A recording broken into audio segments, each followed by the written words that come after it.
Sir, किन किन बातों की संभावनाएं आपको यहां से नजर आती है? टेक्निकल एरर बताया जा रहा है, लेकिन उस तकनीकी समस्या में किन किन बातों को नजरअंदाज किया गया होगा, या कौन कौन सी वजह हो सकती है इसमें जिस वजह से यह हादसा हुआ? देखिए, एयर क्रैश के होने के पश्चात एक जो भी कारण दिया जाए वो स्पेक्यूलेटिव होएगा, क्योंकि इसीलिए डीजीसीए जैसे इंडिया में है वहां की रेगुलेटरी एजेंसी पूरी जांच करेगी और क्या कारण है।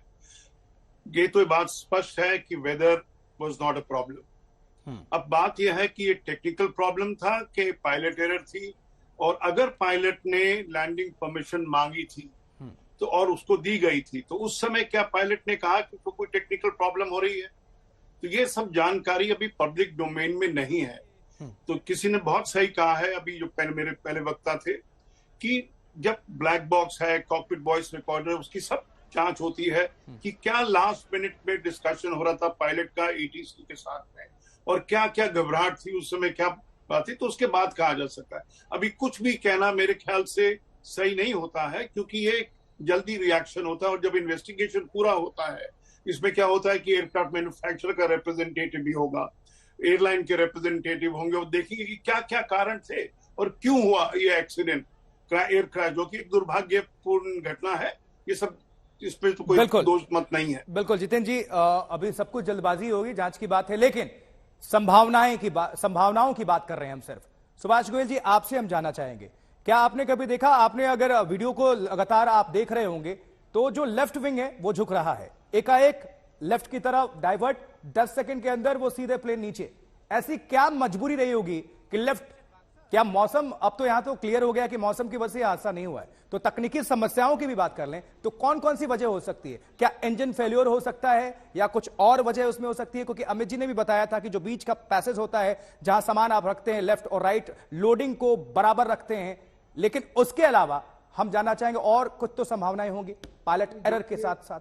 जैसे जितेंद्र जी ने कहा है कि जब तक सिविल एविएशन अथॉरिटीज या इकाओ इंटरनेशनल सिविल एविएशन ऑर्गेनाइजेशन की तरफ से पूरी इन्वेस्टिगेशन ना हो, उसे कमेंट करना गलत बात होगी। बाकी ये है कि कंजेक्चर्स हम लगा सकते हैं। कंजेक्चर जैसे कि मैंने पहले भी कहा था कि टेक्निकल एरर हो सकता है। सेकेंडली, एयरपोर्ट और एयरक्राफ्ट के जो बीच में तालमेल है, उस तालमेल में कोई एयरपोर्ट का इंस्ट्रूमेंट भी गड़बड़ कर सकता है, या फिर कोई कम्युनिकेशन गैप भी हो सकता है। और जैसे कि बैलेंस होता है एयरक्राफ्ट का, वो बैलेंस एक्चुअली फाइल करना पड़ता है।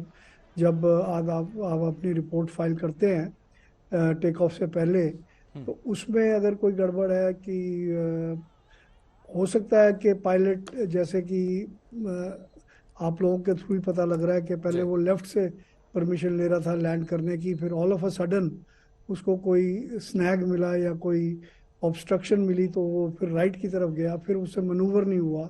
ये तो सारी चीज़ें जब इन्वेस्टिगेशन होगी उसी में पता लगेगा। पर जो भी हुआ है बड़ा दुर्भाग्यवश है, और ये नेपाल में पिछले 10 साल में 6-7 इंसिडेंट्स हो चुके हैं। ये बहुत ही अनफॉर्चुनेट है। तो पूरे नेपाल का एक safety security audit international organisation से होना बहुत ज़रूरी है। और जब तक ये नहीं होगा, एटलीस्ट मैं या मेरे जैसे टूरिस्ट जो हम भेजते हैं नेपाल, हम बहुत छोटे सेक्टर्स के लिए बड़ा अवॉइड करेंगे।